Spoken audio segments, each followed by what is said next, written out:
Bastone e carota. Sulla tassa di soggiorno ad Agrigento, l'amministrazione Filetto ha deciso di non concedere alcuna deroga sulle prenotazioni già effettuate, ma di rivedere le tariffe a partire dal quarto giorno di pernottamento. Il provvedimento è stato deliberato dalla Giunta Comunale alla vigilia dell'entrata in vigore dell'imposta. Domani sarà il primo giorno.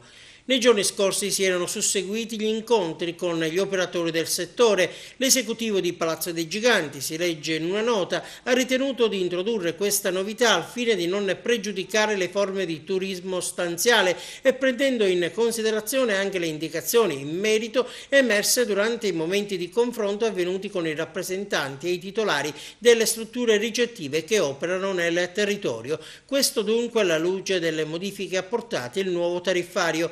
Negli alberghi o residence 1 e 2 stelle e altre strutture ricettive si pagherà €1 a persona, dal quarto giorno in poi invece il costo scenderà a 10 centesimi.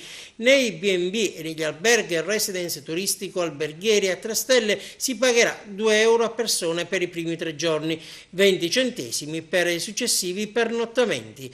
E infine alberghi e residence turistico alberghieri 4 e 5 stelle, €3 a persona, 30 centesimi invece a partire dal quarto giorno per l'intera durata del soggiorno.